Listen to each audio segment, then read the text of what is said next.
Oh, bravo, mate, bravo. What'd you say? Yay! What'd you say, JJ? Happy birthday. Happy birthday. Oh, birthday. We don't say happy birthday. Give me the song. Huh? Thank you very much. No. Okay. Happy birthday.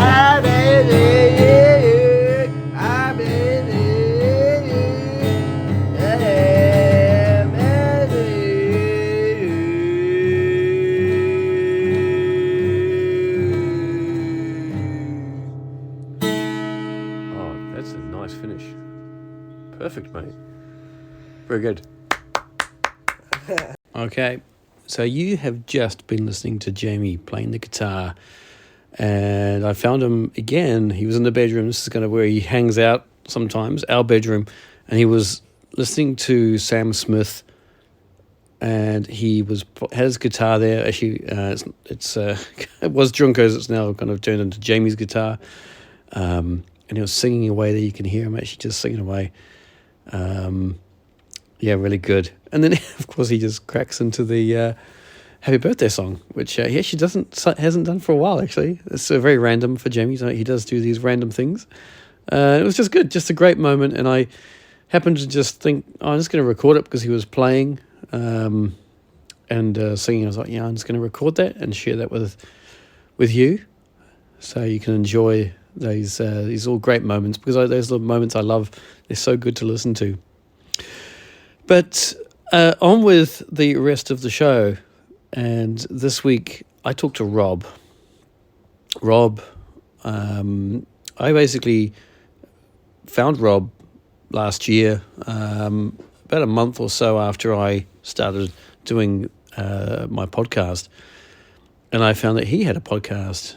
And I was like, this is fantastic, because, again, it's having another dad who's talking about what it's like, a dad voice, which I'm a big promoter of, and talking about how real it is.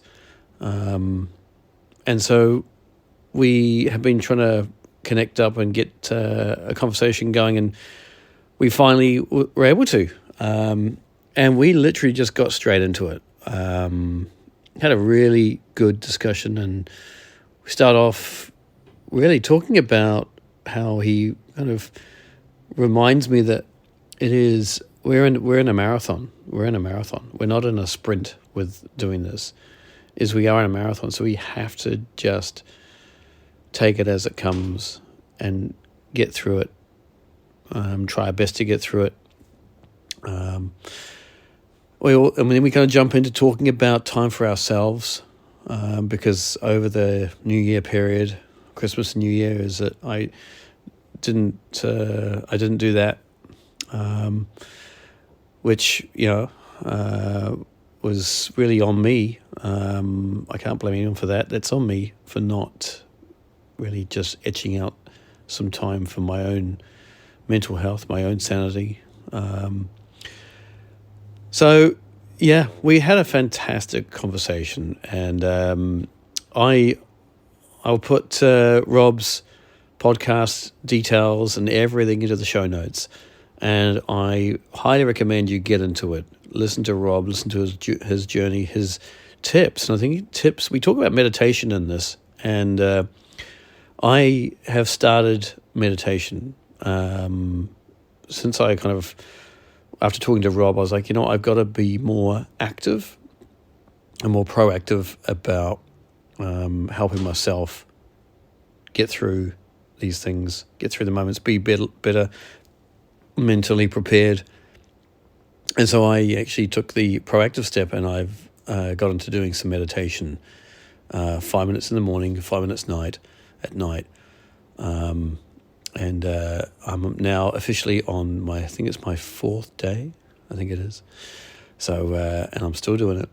And I just have to remember it becomes to make it part of my routine. All right. Oh, and by the way, as always, this podcast comes with a language warning, okay? So it's really not for kids' ears. So, yeah. How you doing? But anyway, let's get into it. I'm going okay, mate. I'm going okay. How you doing? All right. Yeah, actually, I'm having a pretty good day so far. You having a good day? You had a tough break from the sounds of things, mate, over the Christmas period. I did, and I'm actually, you're right. You're another one that's actually kind of, raised it, which is good because a couple of guys have said they've seen the post and they've been they've brought it up as well. And, it was fucking rough, man. Just like I think I just I didn't look after myself, and I didn't make time for myself, and it's hard. It's very, very hard, and I think it's because I just feel like an asshole if I just be like, I'm going to go for a walk for an hour. I just feel like an asshole. You carry a lot of guilt for asking for that time for yourself. I think I do.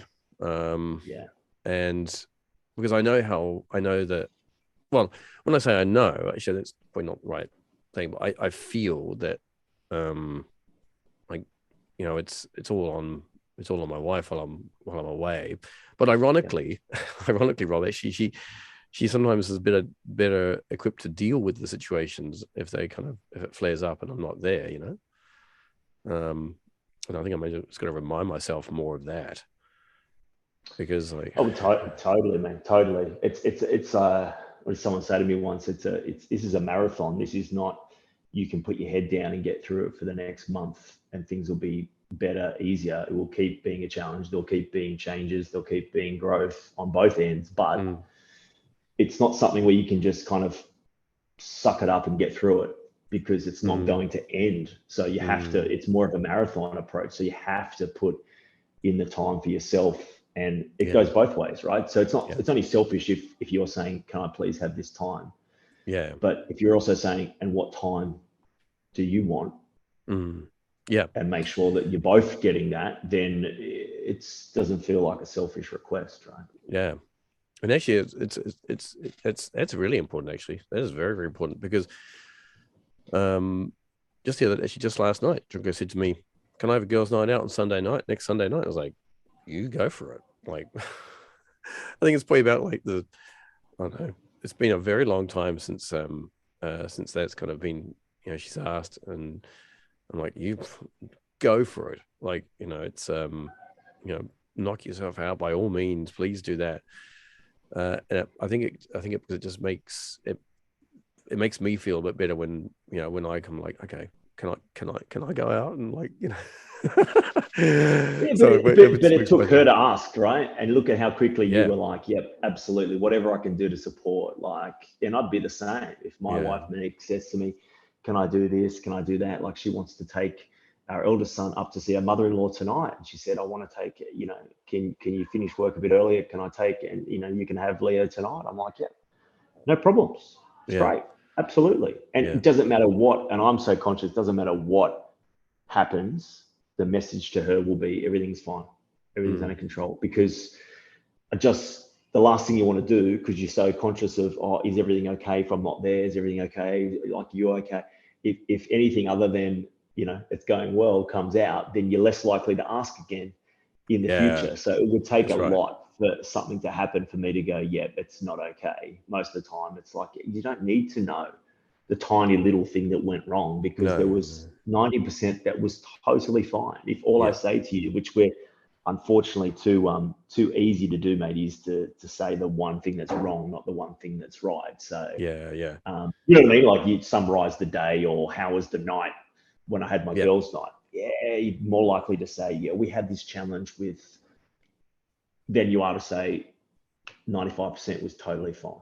you're more likely to just yeah. But why do we do that though, Rob? Why do we know, mate. like? I don't know. Because I is it because those moments that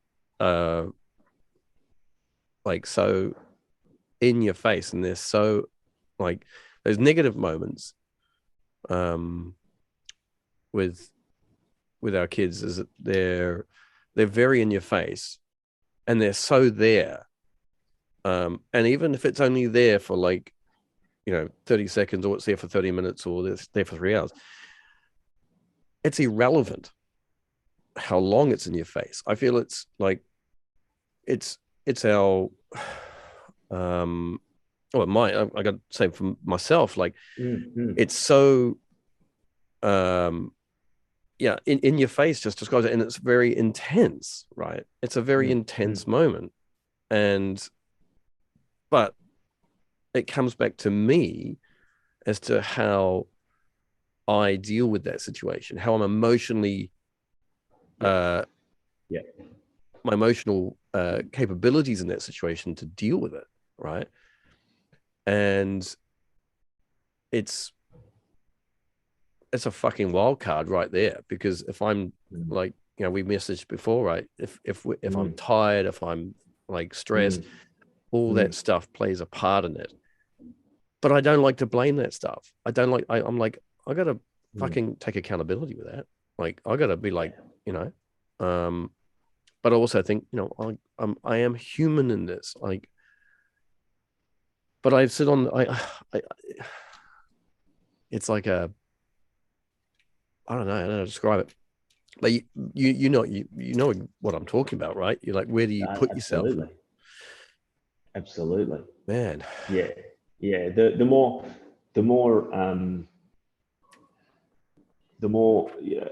balanced, the more mindful you are, the more in control you are of how you react, how you respond.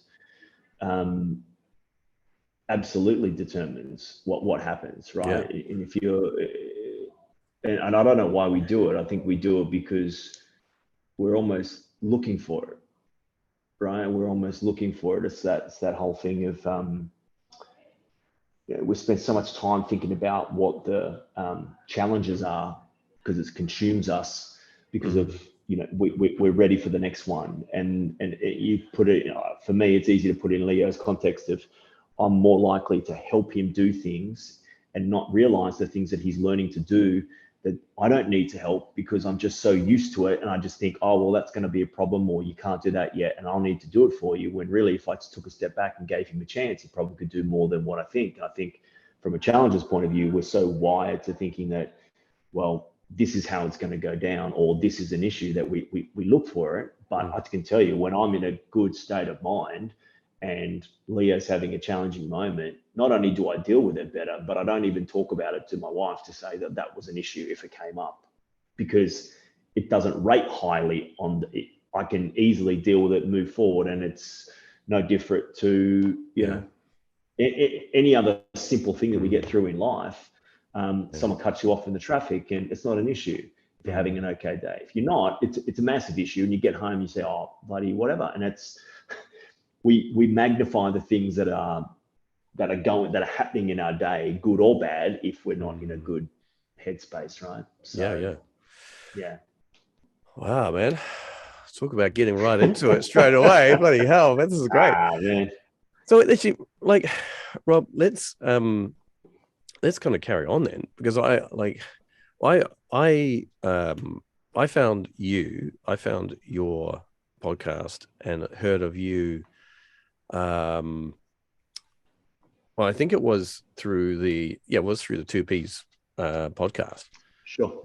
And I think that was when I heard you first, when you were one of the beans, and you were talking on there to Gary. I love Gary. Gary is just a legend, and I got tons of time for that man. And then I was like, what? So he's got his own podcast. And so I jumped into your podcast, and I was like, this is good.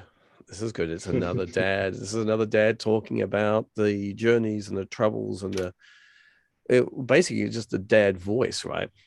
Talking about how life really is for us, because it's not it's not a voice which is heard openly. What can you like? Let's go back, because the reason you've made this podcast, Rob. Can you tell us a little bit of history? Tell us about you, Rob, and how you got to where you are now. Let's go there. Yeah, it's a good place to start, and it's all interconnected. So I went, let's just say, there's the world pre Leo's diagnosis and after. And I think before that world, and I knew nothing of the disability industry. I had no real experience with it. Didn't really know people in my life with it, and I would regard myself as a human, as someone who was always quite successful, quite high achieving at things, whether through school and work and career, etc. And it was always a natural. So I built up this standard for myself of, I set high standards, I achieved them, I move forward, off I go. And this was how I'm used to tackling problems, challenges, anything that comes my way. I would back myself to do it. And it's from a history of reasonable success that allowed me to think that way. And then I took that into my role as a dad. When I met my wife, Monique, she had a son with her already. When I met them, he was 8. He's now 17. So I've been his dad for more time on this planet than he hasn't had me as his dad. But again, I slotted into that role quite well. He was looking for a role model, a father figure, and I filled that void quite easily. And I thought to myself, this dad thing is pretty cool. I don't know if I'll ever have kids one day of my own. And then we had Leo together, which was nice and a wonderful blessing. And for 2 years of his life, again, I'm killing this thing as a dad. I'm nailing it. And then when he got his diagnosis around 2.5, it did throw me in a sense of, I knew nothing of autism. So you're rapidly trying to get your head around it. I'm researching, I'm Googling, I'm trying to place, for whatever reason, Steve, I was trying to place, what does it look like? Like, I didn't know, like, what does someone who's autistic, what does it look like? What does it mean for him? So what can I expect in terms of each time, like each age group? I kind of was fascinated with, like, well, what does a 5-year-old look, or what does a 13-year-old, and what does a 20-year-old, what does I just was trying to see the trajectory rapidly. And I did struggle with it, like most people who receive that news, because you do have to let go in a certain amount of grieving of what you thought life would be like and what it now means. And how have you dealt with that, goes though? through it. How have you dealt with it, though, Rob? Because look, that point there, and I want to talk about that, because this is, like, I feel it's such an important thing that we, like, it's, for us, we are on in this process. We have kind of we're moving through it.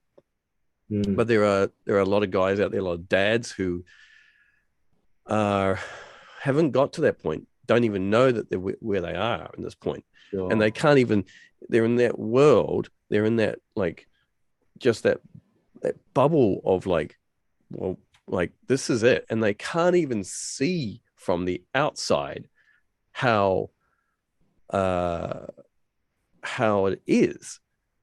How did you, like, kind of going back to that, like, you got the diagnosis came in, and how did you mentally kind of, like, get through that and process get to acceptance? Yeah. And look, it's a good point, and I've learned that not everyone thinks like me in regards to this. And my experience in it was,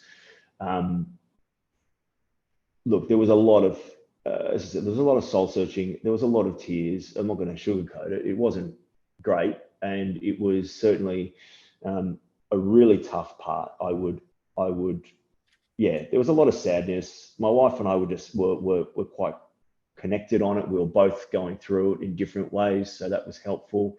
And we just tried to do a lot of education on it. And Leo was 2.5, right? So what we saw, depends on when your diagnosis is, right? But Leo was 2.5.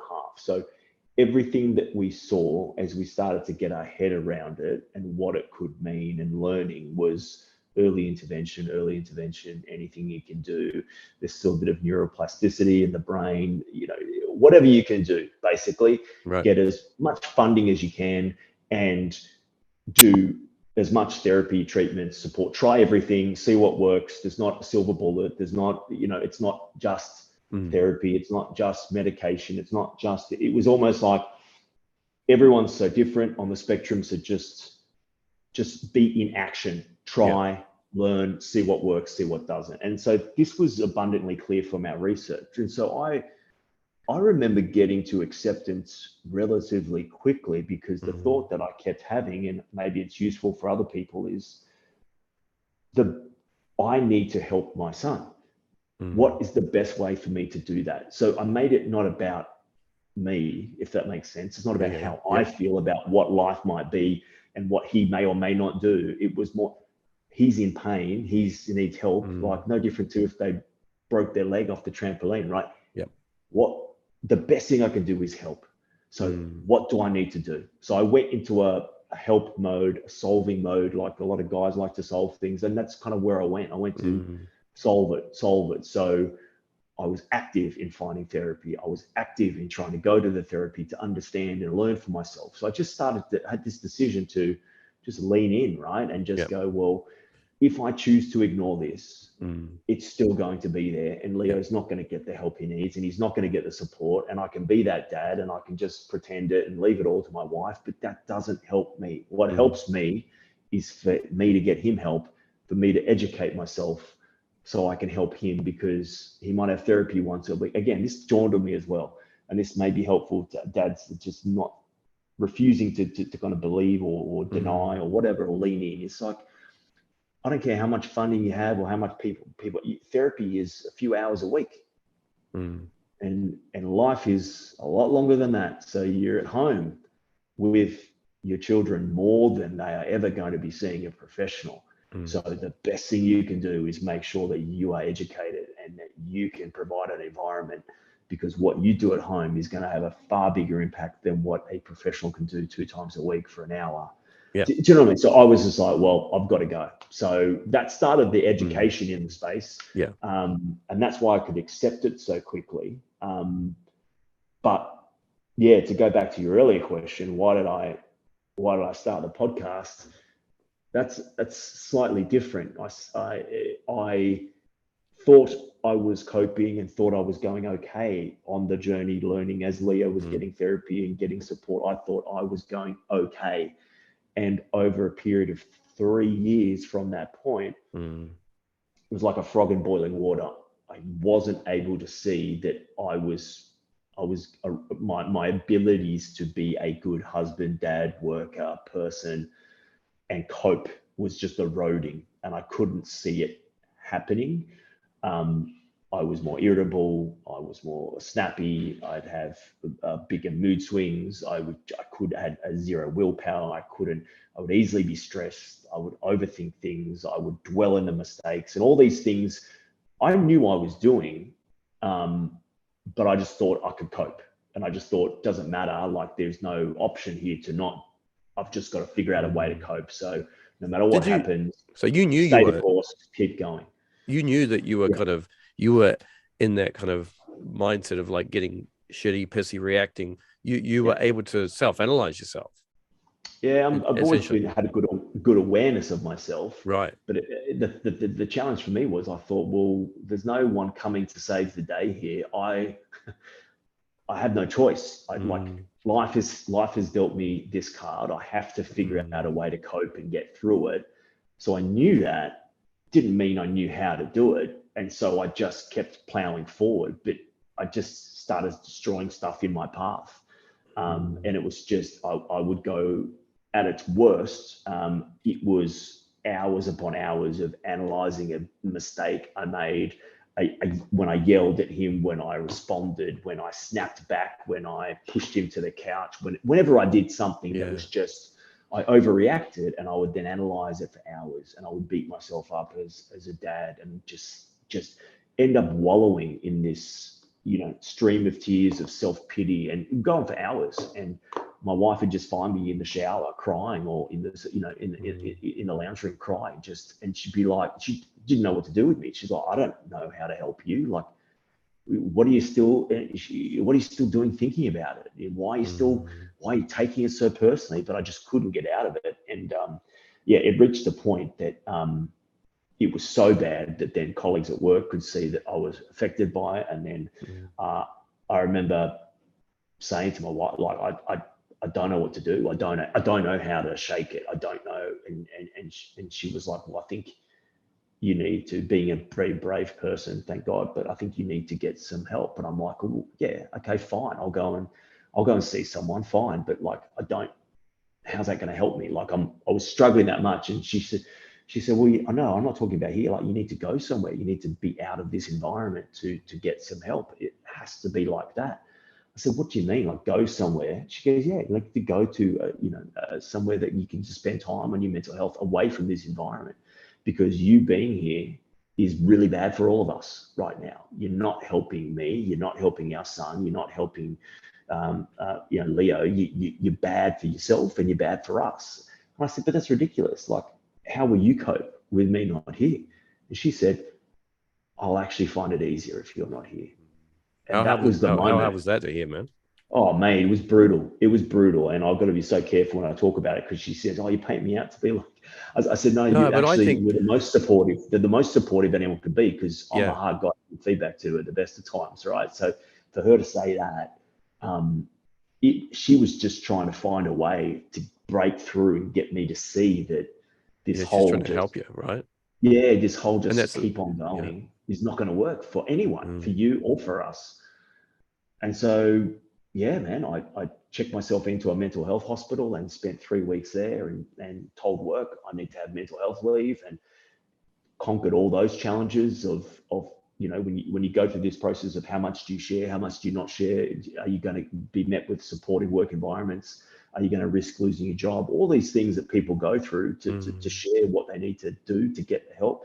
So I had to kind of confront them all in my own way, and thankfully work was supportive, and a lot of kudos from them to say how brave it was to say that, and I made a deliberate decision to say I'm taking mental health leave, and I need to work on myself to better support myself and my family, and then spent time in there, and saw a psychiatrist, psychologist, went on medication for the first time, got some real help for myself. And the reason for starting the podcast, Steve, was it helped me so much, and I took it so seriously, because I needed to, and I knew that what was on the line here is, if I don't get this right, I'm going to risk the rest of my life unfolding. I'm going to risk not being able to have a job. I'm going to risk my wife having too much and walking away. I'm going to risk losing my son. I'm going to risk it all. So I wasn't prepared. So I took it super seriously, did truckloads of work on myself, and took all the therapy and everything, and learned so much about myself, and actually the education about how I think, why I was doing this to myself, why I was putting myself in this headspace, everything to do with the mindset, right? I learned so much that I'm like, I have to, felt a duty and obligation to have this conversation and have it publicly, and help other dads, and try and do anything I could to encourage, because as you said, like, I've got reasonable self-awareness, but there's a lot of, and I've reasonably accepted Leo's diagnosis in our life relatively quickly. And I found it this hard. So what about the people that don't accept it, don't have the awareness, don't have the brave wife to say, like, what about all that? So I thought a podcast would be a great way to be able to subtly get some dads a real low touch education, a real low touch understanding they're not alone. There are things they can do. It doesn't need, you can change how you think. You can tackle it, small bites, just to try, and because maybe they don't feel comfortable seeing a therapist. Maybe their wife isn't talking. Maybe they're not telling anyone about it. But if they just put something in their headphones and listen, they eventually might find a way to kind of start helping themselves. Very low touch, very unintrusive. No one has to know they're listening, right? And that's the beauty of it, right? So why is that? Why is that though, Rob? Why do we as guys, why do we as men have this, like, this is like something I love to talk about and I love to get into because there's no, like, well, there is a couple of answers for this, but I want to hear your kind of what you think about this. Like I'm 45 and I realized, and I'm still realizing, that I grew up and expressing my feelings, expressing my emotions, expressing how I felt about things. I didn't know how to do this. And I'm not blaming anyone. I'm not blaming my parents for this. This is just how it was. And I'm changing that now. Like I'm now, like, 45 years into this, I'm starting to understand how I am as a person and how I need to tap into really how I am. And I just need to kind of let things go and be vulnerable, because if I'm not vulnerable, it's going to fucking eat me up and it's going to consume me. And I cannot be the dad I really want to be and the husband I want to be. And I think there's a lot of that going on with guys, because we feel that some guys are very good at this, and there are others who are on the other end of the scale who just don't know how to talk about it, and they keep things in. They don't talk about those challenges to other dads, and that kind of brings me to my question to you: is did you have after diagnosis, well, pre-diagnosis and after diagnosis, how was the dads around you? Because you kind of, one of this is about dads. Yeah. What was the dad like? What was the how many dads were around you that were in that you could relate to? I know what you're saying. Your tribe. So as I said, pre-diagnosis, I knew nothing of the disability world, so the answer was 0. And then after diagnosis, whilst my wife had met some other mums through different interactions, passing at therapies, and found some connections there, I'd never had that. And so I didn't have, so the entire time, that 3 years of everything building up before I had to go to mental health hospital, I didn't have any other dads that I could talk to. And I didn't no know one to relate else. to. No one to be like, no one else that guy's in a similar boat to me. No. Yeah, I know exactly what you're doing. I know how, and I had friends, and I actually, I am a guy that doesn't mind being vulnerable, and I've learned to be more vulnerable and share. But there was something in me that stopped me sharing it with my friends. I had great friendships, but I didn't call them and say, here's what's going on with me, because I had this thought that they don't know, they can't relate, they don't know what this is. And I just didn't want to be told the wrong thing, or to try and be told it's okay, you just need to go and do something that makes you feel good. And like all the things, it's like, I don't have enough time. Until you've lived it, you're not going to get what I'm saying. And I didn't want to I didn't want to tackle those awkward conversations with my friends that was going to give me terrible advice, because I thought, you're not qualified, you don't know. Did you feel feel that you might kind of lose these friends as well? Because like, if you open, like if I kind of think that it's a fear that people could have. I'm not sure whether I had that fear, but I just felt I couldn't relate to a lot of people. Correct. Yeah. I didn't think it was going to be a loss of friends. My friends have always been supportive, and they try and be supportive and say, I don't know what you're going through. I know it's tough. If there's anything I can do. But even with all those, what can you do? You don't, like, yes, you could listen, but then I just for whatever reason, I thought it would just fall on deaf ears. I wouldn't get, they're not a therapist, sure, but I wouldn't get what I needed to help me. What I needed to help me, I don't think they could deliver. And that's kind of why I think I avoided getting into the detail with them about it. But it meant that I was trying to do it on my own. And it puts a lot of stress, I think, on relationships, because then I did have my wife and I did have someone I could talk to, but it meant that we were consumed in that space. Yes. A lot, and we drag each other down or drag each other up, or So the answer was no one. And then what makes it even more interesting on your question is, what are the dads? And another motivation for the podcast is when Leo just finished his first year of kindy, and he goes to a specialist disability school, and we were very grateful to get him in there. And it's a great environment. There's 9 kids in his class, and I remember thinking, so this is going back 12 months ago. And I remember thinking, how good, for the first time ever, I'm going to have all these other dads that we can connect with and talk to and who get it, right? This is going to be amazing. Yeah. And I remember then the parents' WhatsApp chat started, and I'm on it, and I'm like so active and I'm involved. And then a couple of weeks went by and I realized I was the only guy on there. Wow. It was just everyone else's mum and me. And I was like, I wrote, where are all the dads? So you wrote into the chat, you said, where are all the dads? Yeah, where are all the dads? And I got, he's not really into it. He's not really a WhatsApp, doesn't want the notifications. And then I got he's not, like, doesn't really like these types of forums, or he's not as involved. And I did get one dad going, like, he's interested in but just doesn't like all the gossip and just would prefer. So, but some of it's excuse, some of it's real, some of it's every level of dads where they're at, acceptance, denial, like it represents and actual reality of being able to really be involved with it. But totally. I just found it fascinating that, like, here I am thinking that every dad thinks like me, wants to be involved, wants to help, wants to whatever. And there's varying levels of, for all the reasons we know, right? There's varying levels of that involvement, which I thought was fascinating, because I thought, why would you, as another dad who was struggling with acceptance, whatever you're struggling with, why would you not want to reach out to people that are going through it, that have been through it, that can relate? Because I find it fascinating. But is it kind of going back a little bit, because I think we keep using the word acceptance, and I actually think that there's a lot of I keep on using this term a lot, and I shouldn't use that. There are guys out there who they don't know what even acceptance, that like word doesn't, they don't know what it means. They don't really.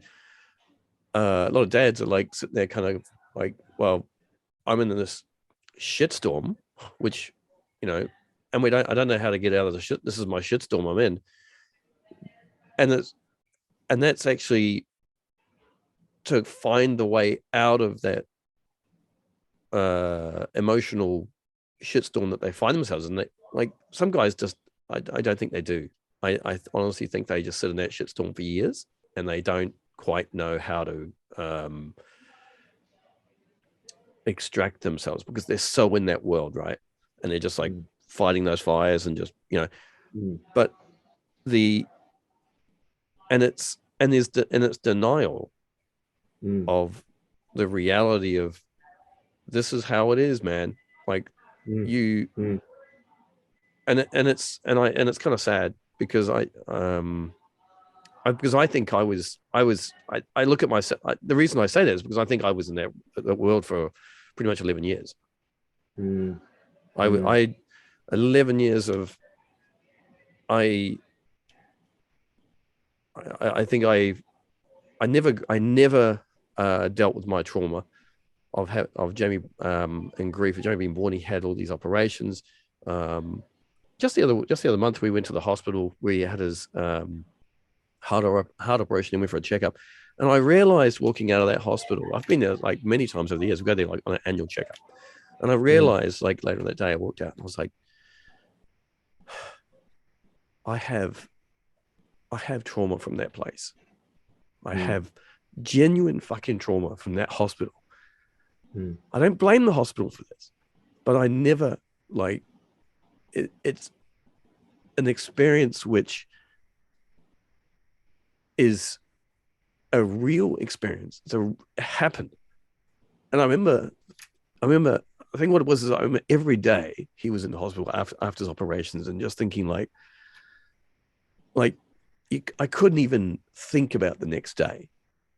I was like, it was just day by day, and even like hour by hour, as to kind of how he was, and that is a really traumatic, and that's a fucking real feeling that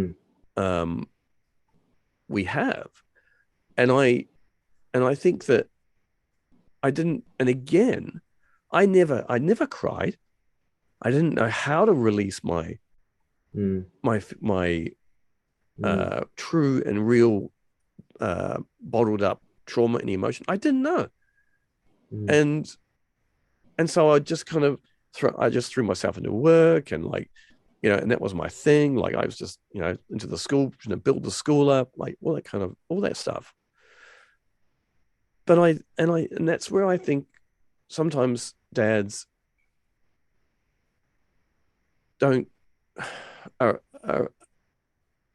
don't quite know to kind of pull themselves out of that world of like, this is what's going on. Like, yes, I want to do this, but how to extract themselves out and be like, holy shit, like this is a wild world I live in here. Like, and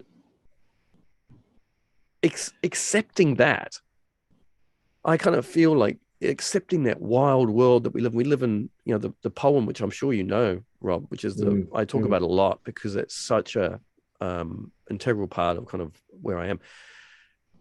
The Welcome to Holland is like, that allowed me to kind of realize where I was, and that allowed me to be like, okay, like I can start to kind of move forward with this. 11 years, man.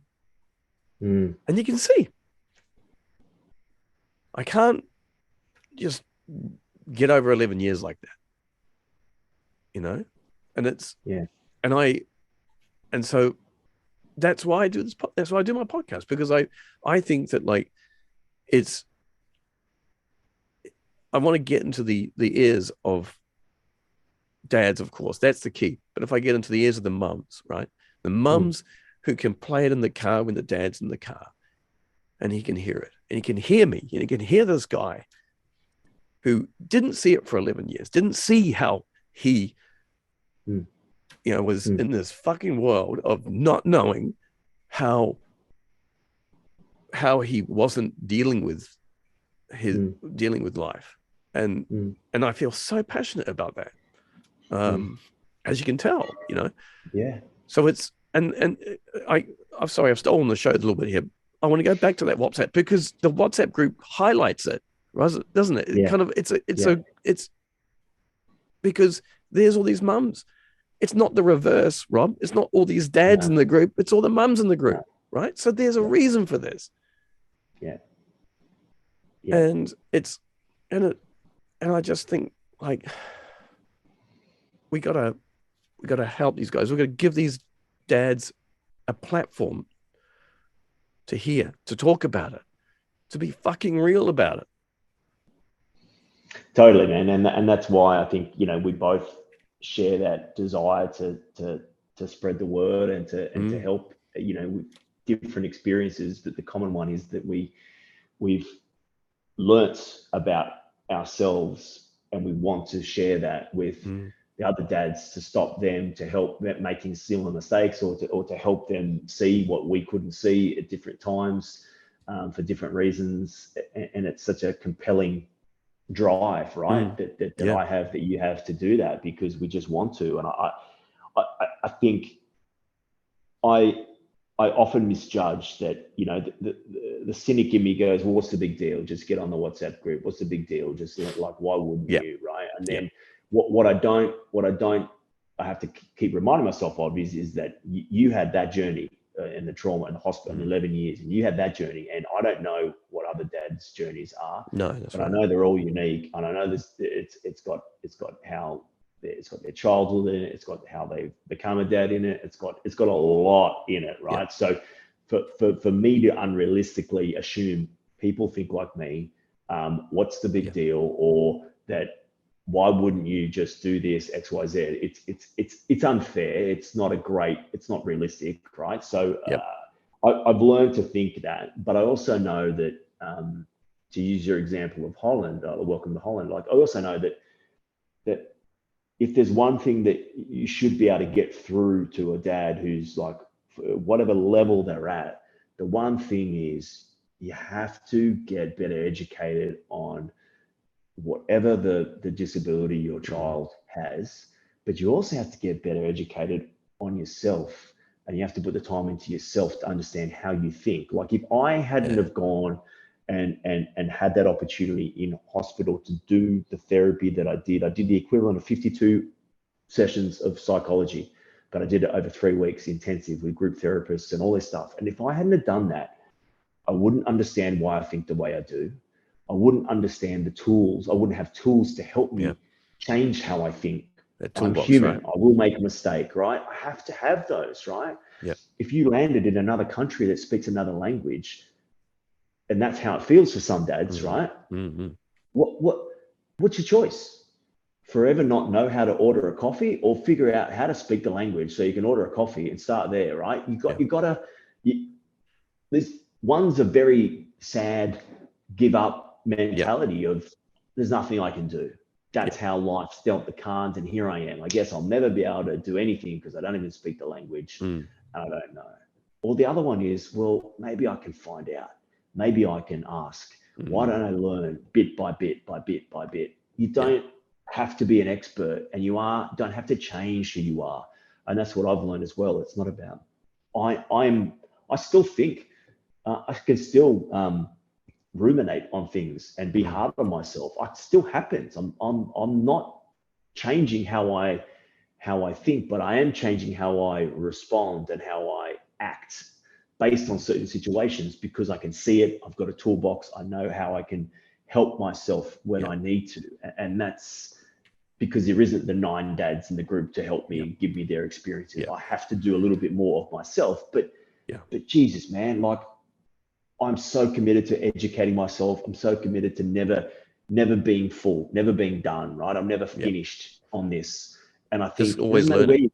You're always learning. And I've got to, because I'm going to, Leo's going to evolve and change. And the challenges I was used to dealing with today will be different challenges tomorrow. And that's something that surely every dad can accept, that they will grow and learn as an adult, and their children will grow and learn, and their level of disability may never change, but the circumstances they're in, the situations they're in, are going to change. And so we have to be prepared as dads to learn and grow with it. And you have to educate yourself. And if you're not prepared to do it, then I feel sorry for you as a dad, because you're gonna miss out on so much because you're just not going to be there. I 100% agree with you on that, because it's like, and I suppose like, what I love about it, what I love about our conversation, Rob, is that, like, we've kind of, our journeys have kind of met, but we've come at our journeys from like different angles, different perspectives, different kind of like, the journey has been different, right? But we both have this, we both have this huge kind of like thing in common, where we want to first of all be in a good headspace to be able to operate. And you talk about the toolbox, and the toolbox is an interesting one, and I want to talk about that, because can you share with us, for you to get through your week when you're having, like good weeks, bad weeks, whatever, because it doesn't matter, because that toolbox is still, it's open, and it needs to be with you and carried with you a lot of the time, almost all the time. What do you do, Rob, to make yourself to be the best dad that you want to be? What do you do? How do you do it? Yeah, I mean, there's a few things. It's a combination of putting planning and being proactive in it, and there's a combination of doing having tools that if things don't go well, that you know how to deal with them as well. So and again, everything I say is not a, it's not I'm a master of. I'm practicing it and trying daily. So I'm human. I make mistakes. It doesn't always happen this way. But for me, I've worked 20 years in the fitness industry. So for me, exercise has always been a huge part of what I need to do to feel at my best.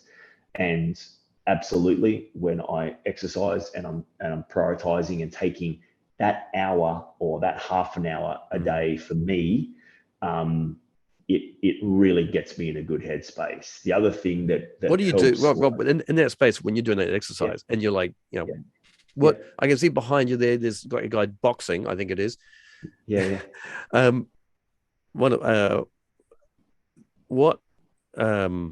My previous guest, Chris, he actually he does boxing as one of the things that in his toolbox that he kind of is an important thing. He gets into the ring, and he takes them and he gives them as well. But what is it that goes on in your head when you're in that zone of doing your fitness? What is it that can you share with us how you feel? What's going through your head when you're doing those things? It's a self-care mindset, and it's a selfish mindset in a really good way. So what goes through my head, and the reason I try and protect that time in my day is I can't control a lot of what the day is going to happen and how Leo's going to respond and what's going to happen and when the next challenge is coming. But there's certain things in life that if I can control, I know what make me a better dad, be more equipped. And so this is for me is a self-care mindset. It's about, I switch off, I put music in, I don't take calls, I don't take messages, I don't spend my time thinking about anything other than I'm just present in the workout. I'm doing strength training. I like to lift weights so that it's a release. It makes me feel good. It's just that type of thing for me. And then I like to go and get a coffee afterwards, and it's a little reward time to myself. I also like to do meditation at the start and end of the day. It anchors the day. I think that plus my workout is kind of the anchor that when I'm in a good rhythm, and that's what I'm doing. And the meditation, again, for anyone who thinks, oh yeah, that's whatever. Before my time, this is why it was so transformational. Before my time in the mental health hospital, I heard mindfulness and I tried meditation and I couldn't do it. And I thought it was a bunch of gobbledygook. And I was like, whatever, man, that's not for me. I can't do that. And then through doing it every day and practicing it and pushing through the ability to do it and not know anything and do it and feel like it didn't work and do it again the next day and feel like it didn't work and then do it again. I just kept going because I was looking to actively work on myself every day while I was there. And I was like, well, I've other people do it. I've got to do it. I've got to try and see if this can help me. And I now do 5-minute meditations. I don't do long ones. I do 5 minutes. And waking up in the morning, doing 5 minutes for myself, having a little espresso to get me going and taking that time, it sends a message that I'm in control of my day. It gives me a headspace that and this is what people almost want to understand. The practice of meditation and mindfulness is about training your brain to be present, right? Most of the time when we are in situations that go pear-shaped, our ability to control our reaction is based on our ability to keep in the present.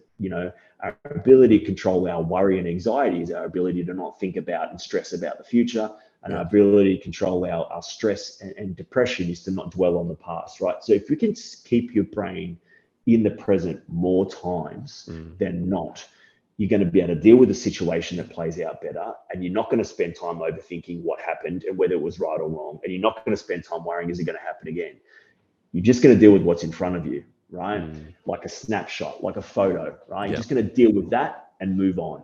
And so meditation for me is like, some of it's good, some of it's bad. Some days I feel great, some days I don't, but it's the practice of doing it that's training my brain to think and stay present and stay mindful that when the next challenge happens, not if, but when, I'm far better to deal with it. It's like the analogy of you should never go out to the grand final expecting you're going to hit the winning shot, take the winning field goal, whatever it is, right? You practice, you spend hours training for those moments that you can win the championship, whatever it is. Like this is the same with, and I don't know why, again, it's hard to, you're never going to be better at dealing with a meltdown or a behavior of concern with your child if you've never spent any time practicing to be better at it. Does that make sense? Like, it's no, I don't know absolutely. why people think, hey, it was a shit day, I couldn't deal with it. And I was like, okay, and then what'd you do? I did nothing until the next time. And guess what? It was equally as shit. Like, I still couldn't deal with it. It's like, well, what are you doing to make sure that you practice it? You can't practice meltdowns. It's not about that. It's about understanding that you can practice your ability to react less, to not get as stressed, to be more present. Those things. It's very, very true. And I don't practice meditation, but and it's something that I kind of actually do want to get into, because I think there might be guys like myself out there, Rob, who are like, I know I've heard of this. What is this? What is this meditation, and how does it work? What do I do with this? And can you give us an insight as to what it is? You said 5 minutes, and 5 minutes doesn't sound like a hell of a lot. It sounds actually really a very doable thing. And this could be potentially a game changer for us guys who are listening to this. And they might be like, yeah, fuck, all right, I'll give this a bash. Like Rob does this, like, So what does this look like? What does meditation for you look like? It's in real terms, it's there's all types, and some are better than others, and people preference. So it's about, there's a lot of choice. For me, most of the meditation is grounded in a sense of breathing, which gives you calm, and the use of breathing actually allows that's the simplest way for your mind to focus on something. So it talks about the whole point of meditation is to be present, to be calm, to focus on mindfulness. The point of the breathing is listening and hearing your breath, and focusing on the breath actually is one of the easiest ways for you to stay focused on something, right? And not have your brain focused on whatever else. So most of the stuff I do, it's all guided. So an instructor will talk and they'll say, okay, so lie down or sit up, and I want you to think about blah, release what happened in your day. Think about it, release it. I want you to breathe at this pace. I want you to, and it's subtle things. It's not overbearing stuff. It's not, kumbayas. Like, it's very easy to follow stuff. And if I've tried a few things, I don't mind sharing. The one I use is on the Peloton app. A lot of people think the Peloton's just for the treadmills or the bikes or whatever. They actually have an app that's got a whole bunch of workout stuff on there, including meditation. And you can choose 5 minutes, 10 minutes, 20 minutes, 15 minutes, whatever. You can choose your instructor. You can choose whether it's sleeping meditation or basics or whatever. There's a whole bunch. There's one I do that's a gratitude meditation, which is an amazing way to start the day. And it's basically just someone talking you through saying, think about a time that you were grateful. Think of someone, bring someone to mind. I want you to think about them. I want you to visualize them and think about what is it about them that you're grateful for, and the blah blah. Like, it's such a great. It sounds very, very therapeutic and very, man, and very and like and and at very the end of the doable. day, very doable. And at the end of the day, I put my AirPods in, I lie down in bed, 5 minutes, breathing, calming, relaxing. And it's kind of like, it doesn't matter what's going on in my day. If I can get that done at the start, it sets me up. If I know I've got it at the end to kind of wash the day away. And I tell you, anytime I'm overwhelmed and anytime I can't bring myself back, it's in my toolbox that I go, I'm going to my car. I'm sitting in there for 10 minutes and I'm going to do some meditation. And it can still be the worst meditation I've ever done, Jay. But I'll tell you what happened. What happens is I actually then at least reset. It gives me a little bit of a reset, and I can then get back on with the day. Yeah. I love it, man. That's good. I think that's very solid, practical advice. And I'm gonna get into something, because I think that like that's something I can have in my toolbox that I don't Totally, do. man. Totally. And But you it's have to not judge it. You have to not judge it. You know, the part of it is not judging, not doing it once and yeah, going, it was terrible. Not yeah, doing it twice and going, it's terrible. I think commit to it for a week yeah, and do it. And you're not looking for any major outcomes other than, oh, wow, I actually found that I didn't get as distracted. I wasn't thinking about everything going on in my life. If you get any of those moments in the 5 minutes, yeah, that's progress. That's good. yeah. Yeah. That's great. Okay. How so look, I've got some questions on my screen here, and Sure. we've talked about a lot of stuff. Okay, here's one. If you could go back to, if you could whisper in your ear back to that day when you got the diagnosis, if you could go back and you could whisper in Rob's ear and say something, what would you say? I'd say it's not about you. Stop making it about you. I'd say whatever challenges that you're going to face as a parent, that challenge is 100 times harder for Leo, for your son. So don't make it about you. I'd say that you're not going to master this. You're not going to be an expert. So stop pretending and trying to be that's the goal, and you need to know what to do, because you'll forever be out of your comfort zone. I'd say you have to be kind to yourself, because you're doing your best. As long as you're doing your best, don't beat yourself up when you make a mistake. Don't beat yourself up when you lose your cool. It's going to happen. It's going to happen, but just be kind to yourself, so that because you're doing your best, right? Just that's all you can ever do, and you're going to have bad days, but be that. I think it's, yeah, I think for me it's more of a, I've learned, and I've continued to learn, that it's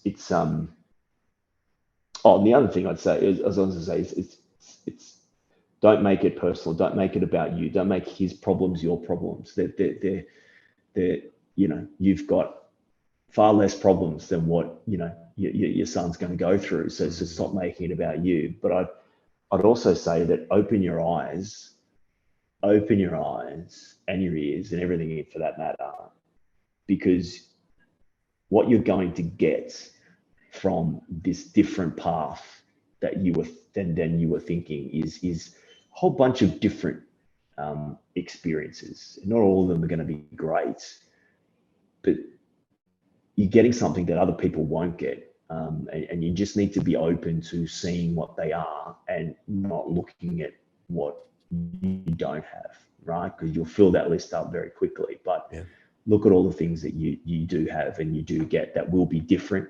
But different's not bad. Different's not bad. You can be different, and you can still have all these different experiences that people without a child with a disability will never get, and will never understand, but you will. And if you want a practical example of that, it's the progress milestone celebrations that happen with someone with ASD, like when they're learning things, that they mean so much more than they do for a neurotypical child. And that's a joy, that's a pride, that's when you see something like that as a dad, like that, for guys like us, it's a very different feeling than what my friends with neurotypical kids get when their child learns to write their name. And Leah still hasn't managed to learn to write his name, right? So what do you think will happen if that moment comes? It's those types of things. Steve, that I think Yeah. people, we're too quick to look at the negative, too quick to look at the list of disabilities, not abilities, too quick to look at the things that are going to not happen, not the things that will happen. I don't know. I just, it's easier said than done. But yeah, if I was going back in time, I'd be trying to make me to enjoy the journey and open your eyes. Don't be so closed-minded to and walls up around, well, this is terrible. What an awful outcome. I'll just, life's going to be shit and whatever. You can't do anything about it. I think it's just an awful headspace to think of. Yeah, that's right. And this journey that you're on, Rob, you're not doing it alone. No. You have your wife with you, which as do I. And marriages are as one of the hardest and toughest things that we have in our it's one of the toughest things and pushes us and challenges us. But then you throw in a child which needs extra help, which needs more attention, because that attention is taken away from each other. And also if you have other children, it's that changes that as well, right? How do you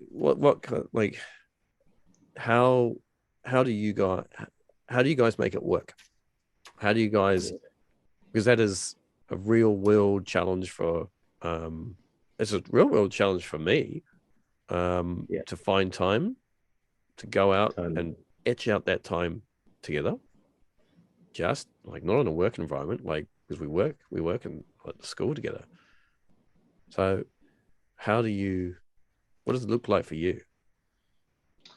Yeah, it's a real life challenge for us too, Steve. It's really hard. As I said, we've got an older son who's 17 who needs a lot of our time as well, and it's hard. I think I'm very grateful and very lucky in a way that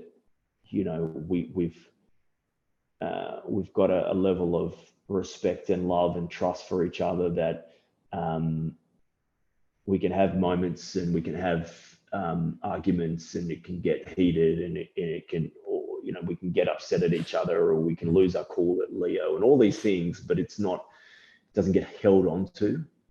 I think that's something that's really good about our relationship that I think is helpful. It's not, we don't put it in a bag and save it to then use later and drag around and have it weigh us down. Moment to moment stuff, right? Yeah. Moments can be bad, but we don't dwell. We don't hold on to it. We leave it, right? Almost like at the end of the day, it's washed away and we start again. So it's I think that's helpful. We get very little time. I mean, in the last year, we've had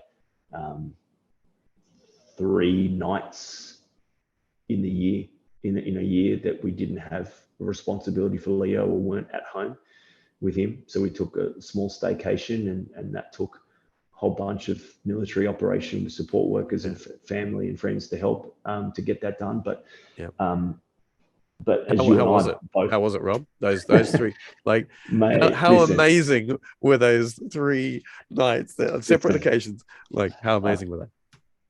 Look, it was great, and it, as well as I do, like, when you got that time together, there's that feeling of, okay, you've got to make it count, so let's do everything, and you get this paralysis by choice.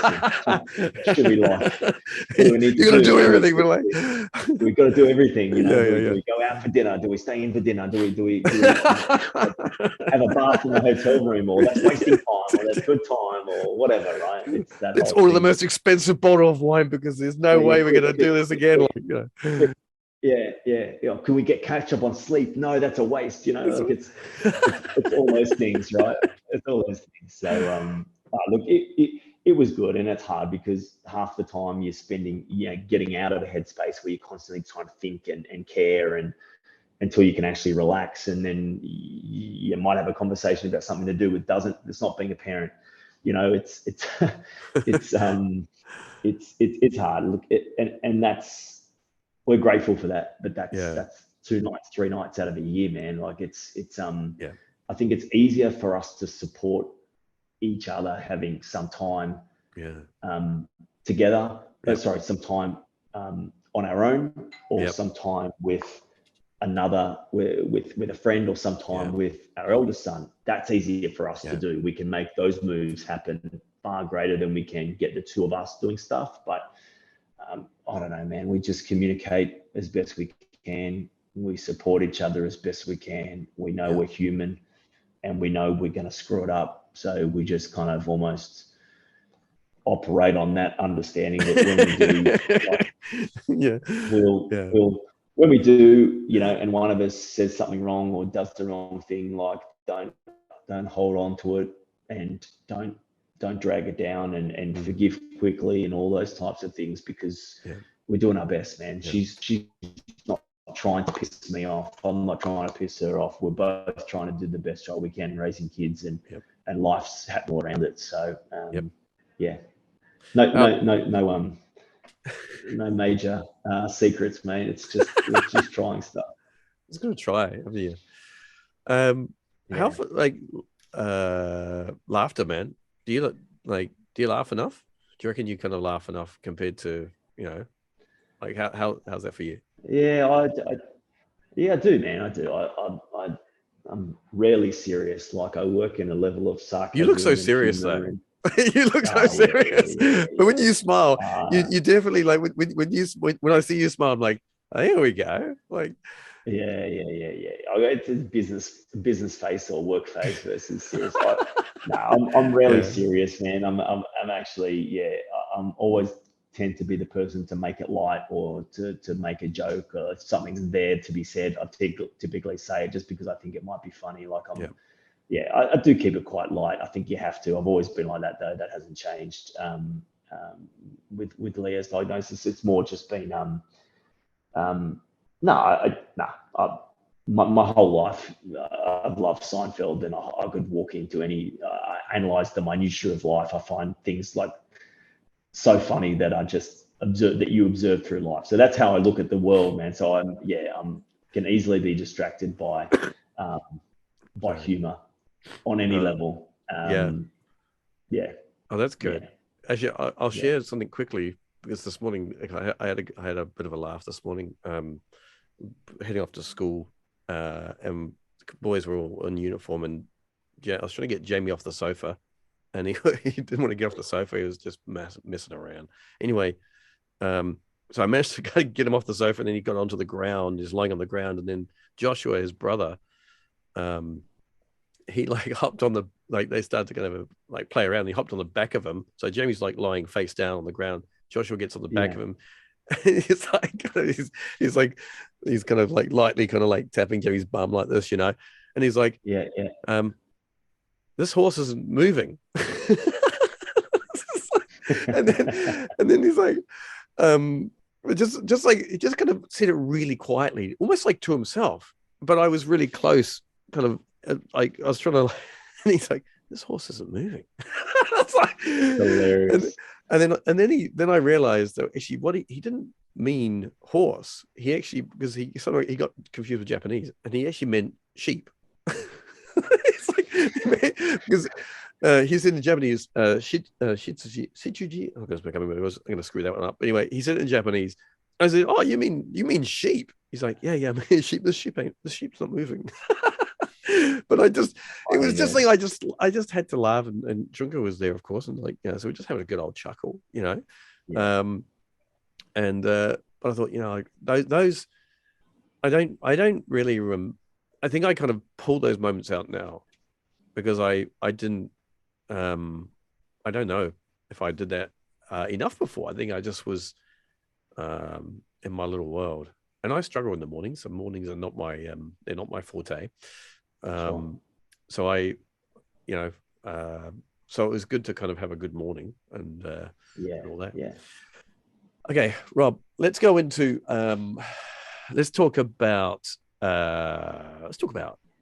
Here we go. Okay, can you tell me what are 4 words that sum up describe your world as a dad to Leo? 4 words. Oof. I'll probably do my own thing, mate, and make it more than 4 words. But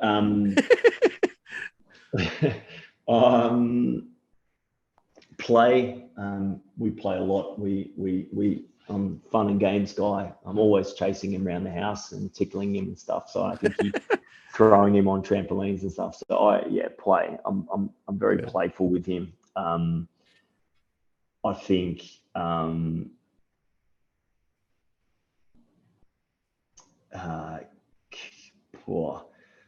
say committed, something like that. That for me is I made a promise to myself, to him, to my wife, that I'm never gonna be the guy that gives up on him and his challenges and what he needs. I'm committed. So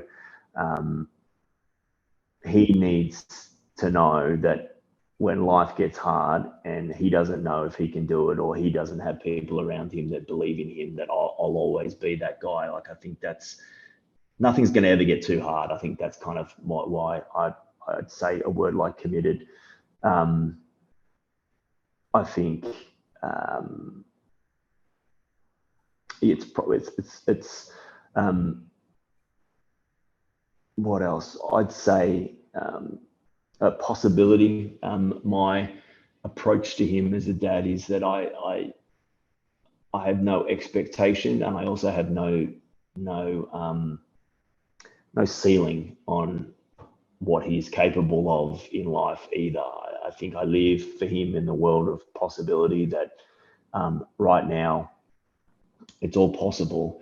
Let's just see what happens and take it as it comes. And that comes with the best of intentions and hopes, but it also comes with no expectations of Leo's actually at a stage where he could have a life where he's fully dependent on us and never say a word, and live with us in a house forever. Or he could talk, he could live on his own, he could live with independent living, he could have a job and kids and all these other things. We just don't know. So it's not for us to project, and it's not for us to force it, or we're very open to whatever it looks like. If he's happy, and we're doing our best, then that's all we can really hope for. So I think we live in as a dad, a possibility is a word. And I'd say, I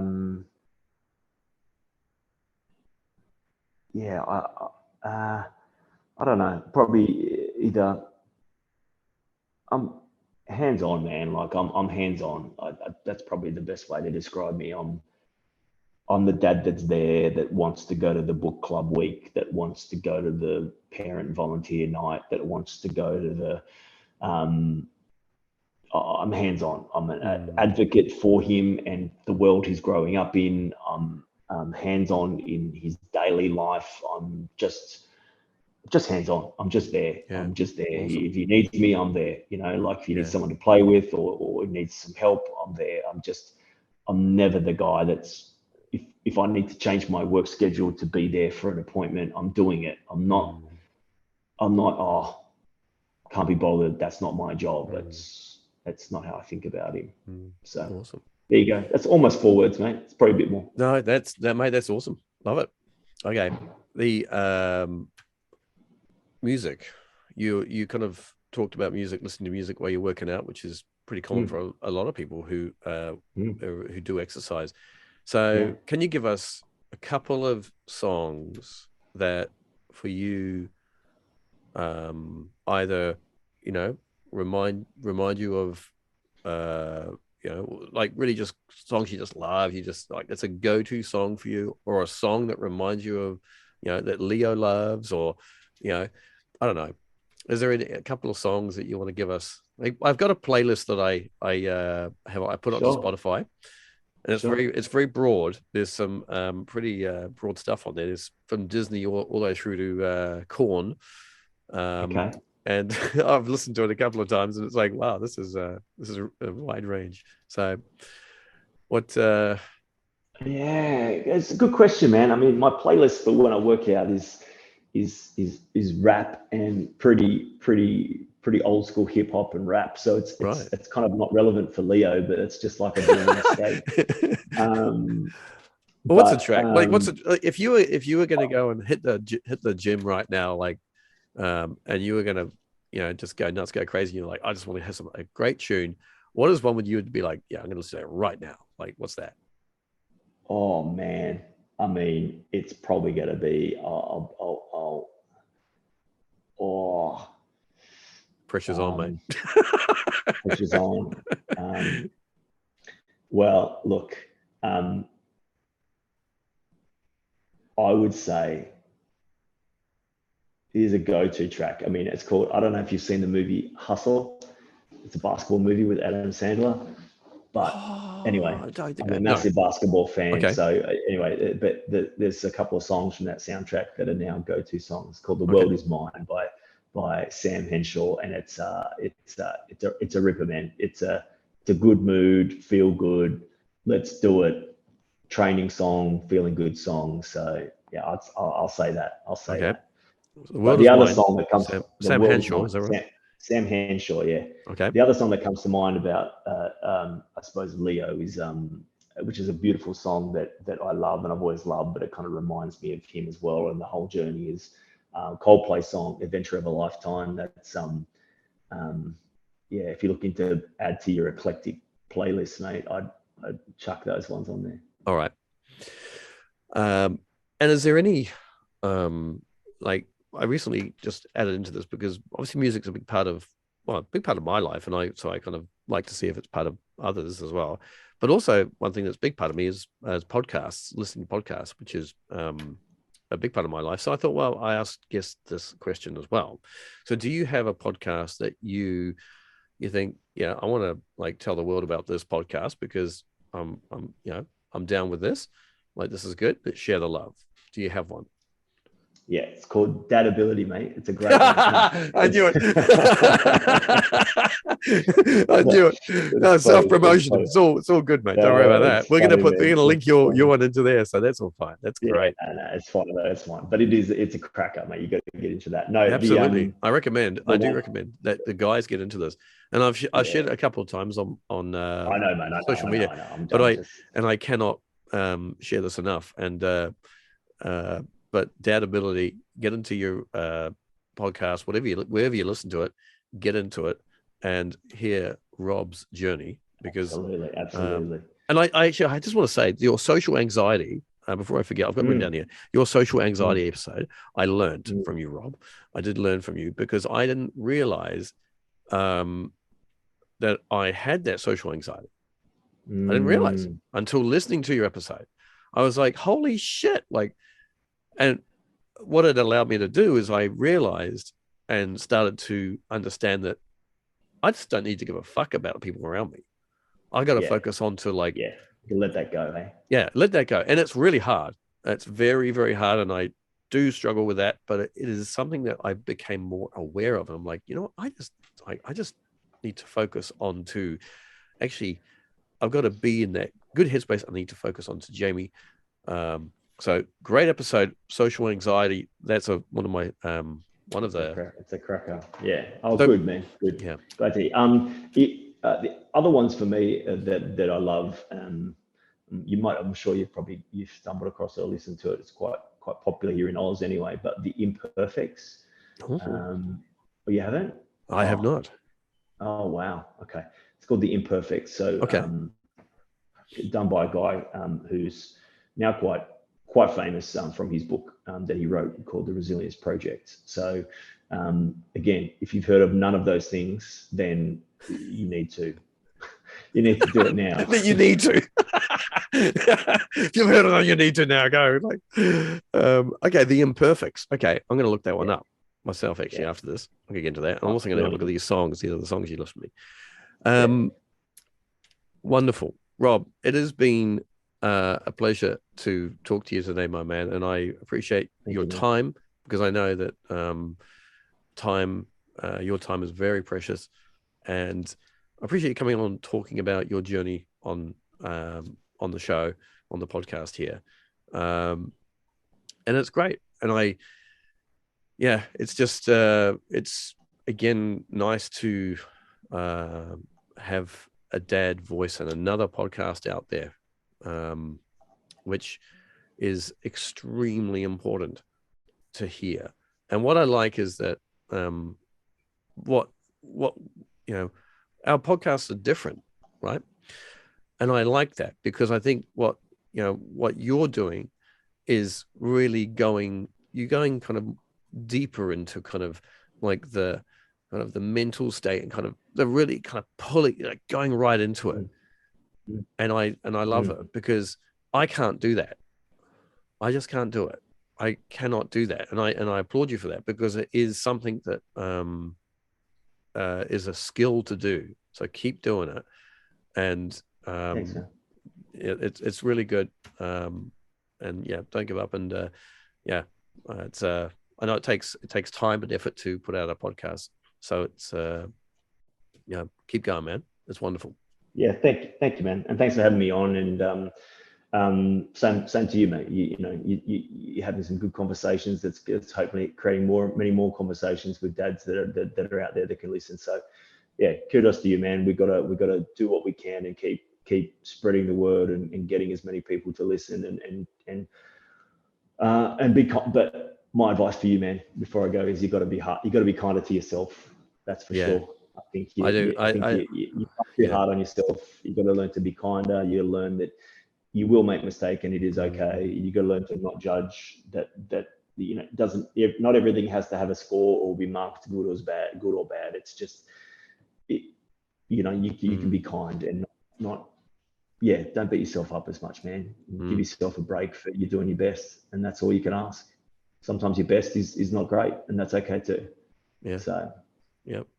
That is very true, and I appreciate that, man. I gotta remember that, because I fail on that a lot of the time, but I also succeed on other stuff. So I'm like, mate, it's been great, and thanks, Rob, very much for this. And I'm sure we'll be in touch. Absolutely. And so it's great. All right, man. Have a great day. And thanks again, hey? No worries. Right. Thanks, Steve. Take it easy, Cheers, mate. mate. Thanks, mate. See you, mate. Bye-bye.